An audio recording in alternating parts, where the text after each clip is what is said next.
नमस्कार स्वामी भक्तांनो. कृपासिंधू स्वामी परिवारामध्ये आपल्या सर्वांचे मनपूर्वक स्वागत आहे. कसे आहात सर्व?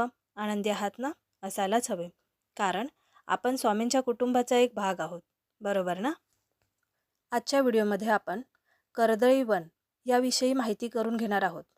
कर्दळी वन हे श्री दत्तगुरूंचे गुप्तस्थान आणि श्री स्वामी समर्थांचे प्रकट स्थान आहे असे मानले जाते. या स्थानाविषयीची संपूर्ण माहिती आपण जाणून घेणार आहोत. त्याचे रहस्य काय आहे, तिथे जाण्याचे कोणते कोणते मार्ग आहेत, तिथे कसे जावे, तिथे गेल्यानंतर त्या रहस्यमय जागेसाठी काय काय अटी दिले गेले आहेत, ह्या सर्व गोष्टींची आपण माहिती जाणून घेणार आहोत. चला तर मित्रांनो, जाणून घेऊया कर्दळी वन याविषयी. कर्दळी वन हे श्री दत्तगुरूंचे गुप्त स्थान आहे आणि श्री स्वामी समर्थांचे प्रकट स्थान आहे. श्रीपाद श्री वल्लभ आणि नृसिंह सरस्वती स्वामी यांच्या अवतार कार्यात याला विशेष महत्त्व आहे. अक्कलकोट स्वामींच्या दत्त अवतारपणाला पुष्टी देत आपण कर्दळी वनातून आल्याचे त्यांनी सांगितले आहे. अन्य अनेक ऐतिहासिक, पौराणिक, धार्मिक, आध्यात्मिक संदर्भ या स्थानाला आहेत. एवढे सर्व असूनही कर्दळी वनात जाणाऱ्यांचे प्रमाण फार थोडे आहे. हे स्थान खूप दुर्गम आहे. सोयीसुविधांचा अभाव आहे. भीती वाटावी असे स्थान आहे. या साऱ्यांमुळे तेथे जायला फारसे कोणी धजावत नाही. शिवाय श्री दत्तगुरूंच्या मनात असेल तरच भाविकाला ही दुर्लभ परिक्रमा घडते, अशी ही भाविकांची श्रद्धा आहे. काही असो, परंतु तेथे जाणाऱ्यांचे प्रमाण अत्यल्प आहे आणि तेही प्रामुख्याने अगदी अलीकडेच गेल्या 7-8 वर्षातील आहे. ही वस्तुस्थिती आहे. फारच प्राचीन काळापासून कर्दळी वन हे सिद्धी, योगी, मुनी आणि ऋषी यांचे अत्यंत आवडते आणि एकांतात तपश्चर्या करण्यासाठी अनुकूल असे ठिकाण आहे. कर्दळी वन परिसरात प्रवेश केल्याबरोबर तेथील दिव्य तत्वांची अनुभूती तात्काळ येते. त्या सर्व परिसरात दिव्य दैवी संपदने भरपूर राहिलेले आहेत. तेथे प्रवेश केल्याबरोबर आपले सात्विक भाव जागृत होतात. शरीरातील सुप्त आध्यात्मिक शक्ती जागृत होते. आपल्या अंतर्मनामध्ये चैतन्याचा आविष्कार निर्माण होतो. एक विलक्षण जाणीव अंतरंगामध्ये पुलकित होते. मन आनंदाने भरून उठते. ज्या ठिकाणी प्रत्यक्ष श्री दत्तप्रभूंचा वास आहे, तेथे श्री दत्तप्रभूंचे सर्व अवतार येऊन मिळतात आणि गुप्त रूपात तेथेच वास करतात. त्या कर्दळी वनाचे महात्म्य किती असेल याची कल्पना आपल्याला करता येणारही नाही. कर्दळी वनाचा इतिहास पाहता कर्दळी वन या शब्दाची उत्पत्ती कशी झाली हे मोठे कोडेच आहे.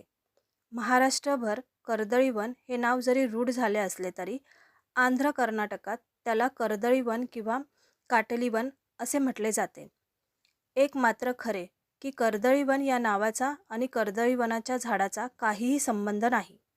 कर्दळी वनात सगळीकडे चिखल आणि दलदल असून तेथे कर्दळीची झाडे फोफावलेली असल्याने त्याला कर्दळी वन म्हणतात. हा समज चुकीचा आहे.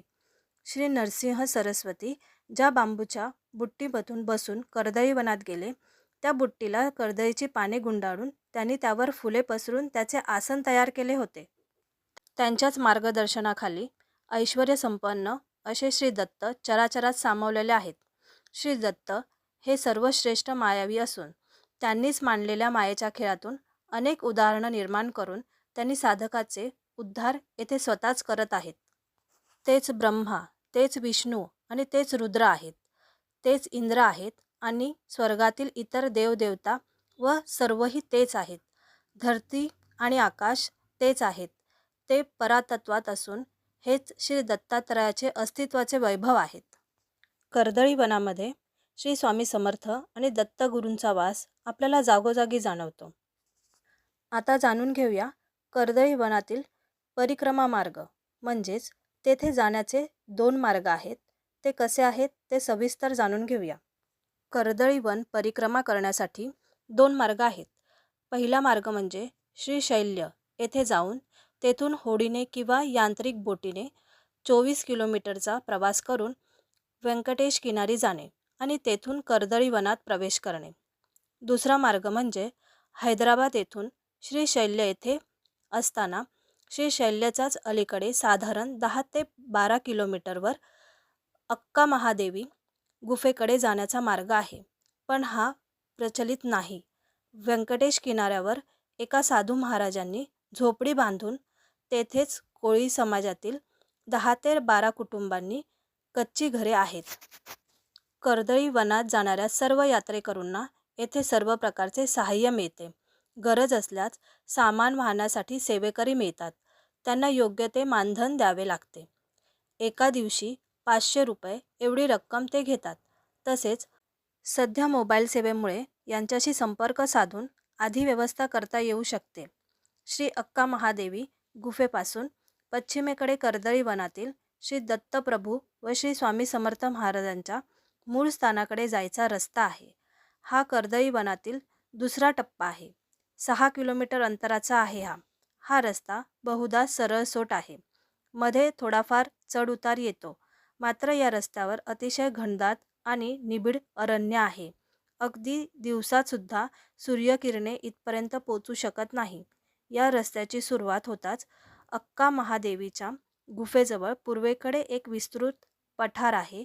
तेथेच एक अत्यंत जुने वडाचे झाड आहे. हा वृक्ष 500 वर्षापूर्वीचा असावा असा अंदाज आहे. अक्का महादेवीच्या गुफेमध्ये एक झरा आहे. तो 12ही महिने वाहत असतो. ही गुहा म्हणजे अखंड दगडाच्या खाली आहे. ही गुहा म्हणजे महादेवीची तपोभूमी आहे. या ठिकाणी 300 ते 400 लोक राहतील अशी प्रशस्त जागा आहे. गुहेमध्ये जेवण करण्यासाठी दगडाची चूल बांधावी लागते. तसेच या गुहेमध्ये श्री नृसिंह सरस्वती महाराजांची आणि दत्तगुरूंची मूर्ती आहे. इथे थोडा वेळ विश्रांती घेऊन पुढे स्वामी समर्थ महाराजांच्या दर्शनासाठी निघू शकतो. यापुढे जाणून घेऊया कर्दळी वन परिक्रमेसंबंधी नियम आणि सूचना. कर्दळी वनामध्ये आधी जाऊन आलेल्या जाणकार व्यक्तींबरोबर जावे. किमान 10 ते 12 जणांचा ग्रुप असेल तरच कर्दळी वनात प्रवेश करावा. अगदी गरजेपुरते व स्वतःला उचलता येईल एवढेच सामान बरोबर असावे. अंथरूण पांघरूण, पाण्याच्या बॉटल्स बरोबर घेणे आवश्यक आहे. तसेच सुका फराळ, चिवडा, लाडू असे खाद्यपदार्थ जवळ असावेत. डोंगर चढणीचा मार्ग असल्याने हातात काठी असावी. डोक्यावरती टोपी किंवा पंचा असावा. स्वतःला लागणारी नेहमीची औषधे, आवश्यक कपडे, पोथी, पूजा साहित्य, फोटो इत्यादी जवळ असावेत. जाता येणाऱ्यांना समूहाने जावे. एकट्या दुकट्याने पुढे जाऊ नये किंवा मागे राहू नये. आपल्या गटापासून हाकेच्या अंतरावरच राहावे. वाटेत दिसणाऱ्या वारुळांना, वृक्षांना काठी मारू नये. तसेच जंगलातील कोणत्याही पशु, पक्षी, प्राणी यांना त्रास होईल असे वर्तन करू नये. त्यांना मारण्याचा प्रयत्न अजिबात करू नये. कर्दळी वन परिक्रमेदरम्यान राजकीय, भौतिक व घरगुती चर्चा कटाक्षाने टाळाव्यात. वाद घालू नयेत. रात्रीच्या मुक्कामात बाहेर पडू नये. एकट्याने तरी अजिबात नाही. 2-3 जणांबरोबर घेऊनच बाहेर जावे. सोबत प्रखर उजेडाची बॅटरी हाती घ्यावी. कर्दळी वन परिक्रमा करत असताना श्री गुरुचरित्र, श्रीपाद श्री वल्लभ चरित्र आणि आपल्या आवडत्या ग्रंथाचे वाचन करावे. जाताना आपण जितके दिवस राहणार आहोत त्यासाठी किमान लागणारा तांदूळ, रवा, पोहे, बटाटे, चहा, साखर इत्यादी, तसेच सर्वांसाठी मोठी ताडपत्री, पातेली, पत्रावळी वगैरे बरोबर घेऊन जावे. कर्दळी वन परिक्रमेमध्ये प्लास्टिकच्या वापराला पूर्णपणे बंदी आहे. कोणतेही प्लास्टिकची वस्तू बरोबर घेऊ नये. कर्दळी वन परिसरात कोणत्याही प्रकारचे तंबाखू, सिगरेट, विडी, गुटखा, पान मसाला, सुपारी खाण्यास बंदी आहे. तसेच दारू आणि इतर अंमली पदार्थांच्या सेवनालाही सक्त मनाई आहे. कोणतीही व्यक्ती व्यसन करत असताना आढळल्यास जबरदंड आणि तुरुंगवास अशी शिक्षा होऊ शकते. आता एक सर्वात महत्त्वाची सूचना. कर्दळी वनात श्री अक्का महादेवी गुहा आणि श्री स्वामी समर्थ महाराजांचे मूळ स्थान या ठिकाणी स्नान करत असताना कोणत्याही प्रकारचे अंगाला साबण, कपड्याला साबण वापरण्याची बंदी आहे. तसेच शॅम्पूचे सॅशे, तेलाच्या बॉटल्स, पाऊच येथे नेऊ नये. कोणत्याही रसायनाचा वापर येथे करू नये. त्यामुळे तेथील पवित्रतेला बाधा येऊ शकते, हे ध्यानात असावे. कोणीही या गोष्टी वापरत असताना आढळल्यास जबरदंड आणि तुरुंगवास अशी शिक्षा होऊ शकते.